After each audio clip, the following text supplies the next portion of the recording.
From Belcoma International. Looking forward to listening about Russia. As you know, they've evicted the gaming in most of the major cities, and they've legalized into 4 areas. Vladivostok is where the first one is, and of course, our company through Belcoma International is opening Vladivostok, so I'm really looking forward to listening to you, Dean. Dean has his master's from the Cornell University. I didn't realize you're so smart. And he has authored many, many articles, but he has also worked globally all over the world. So here's Dean.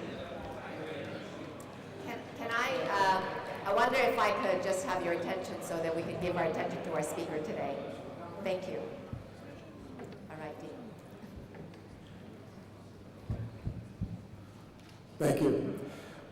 My task today is to cover the largest country in the world geographically in 25 minutes, so I won't waste time with a lot of introductory comments. We're going to get right into it. The approach here is to try to give an introduction to casino gaming in Russia, because it has happened behind some doors and some boundaries that a lot of people don't know about. Give a brief history of how Russia developed the gaming industry, and then unilaterally closed it down in July of 2009. Went from a $6 to $9 billion industry to a zero industry basically overnight, and is slowly being resurrected. There are 4 gaming zones that were legalized after 2009, and we'll talk about each of those zones in context. And interestingly enough, there's talk now about a 5th gaming zone in Crimea, which we've been hearing a lot about for political reasons, geopolitical reasons, not so much gaming reasons, but they do tend to overlap and tie together. Then finally, we'll talk about what the future might hold for Russia, because it is a work in progress, much like the gaming industry is a work in progress. So we'll talk about Russia, what the future and potential is.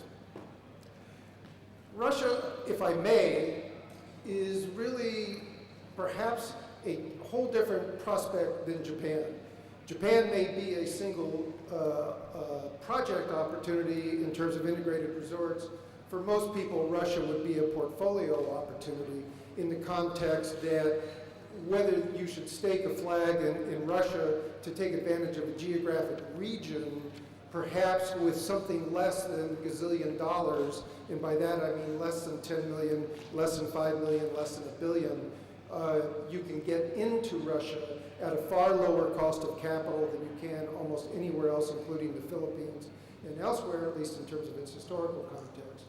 And so Russia offers some opportunities, both big and small and medium, but if you look at Russia in the context that you want it to be the next Singapore or the next Macau, you're missing the strategic opportunities that exist there. Let me explain that a little bit more. Russia, at its potential, was legalized by the central government. It is a legal industry. It still is a legal industry. When they closed it down, it was a legal industry. They never eliminated the legislation that allowed for the gaming to take place. What did happen is that President Putin decided that he wanted to close the industry. And you can speculate as to what the reasons were. The reasons that appeared in the press were because it was socially harmful and essentially uncontrollable, depending upon who you listen to. Regardless of that, it's moot. An industry that was, some people feel, and you have to understand that gaming statistics are a little bit more difficult to come by in Russia than they are in some other places. So you end up trying to triangulate what the real numbers were. And I apologize for the sloppiness, but as close as I could get to it, is that the Russian gaming industry was an industry of some $6 to $9 billion nationwide. Some of that variance is due to reporting. Some of it is due to maybe peak versus off-peak. But generally, you can say that it's in the 6 to 9 billion range. And now, to better understand what Russian gaming was like, let's try to disaggregate that. For the sake of conservatism, let's take the starting point as 6.5 billion.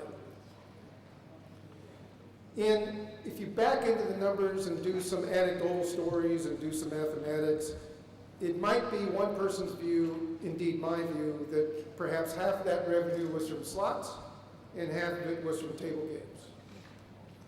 One could look at then further dimensionalizing that in terms of the VIP business or the VVIP business, the high roller business, people who place large bets, and the mass market business.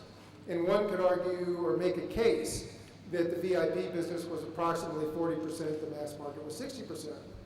However, you have to look at that one, increase the magnification one step further in the context of table games. Were probably more VIP or VVIP than mass market. My kind of rough back of the envelope calculations are 75% versus 25. And in the, 58 versus 42.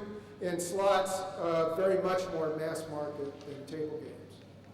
So in Russia, one could argue that the slots were a mass market game.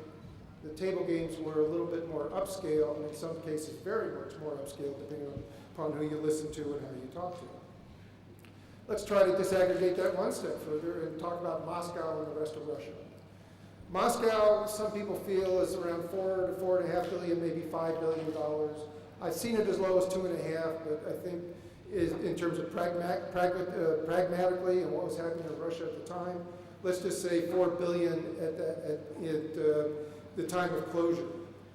The rest of Russia, which includes all the way from St. Petersburg all the way to the eastern side, is, let's just say, $2.5 billion.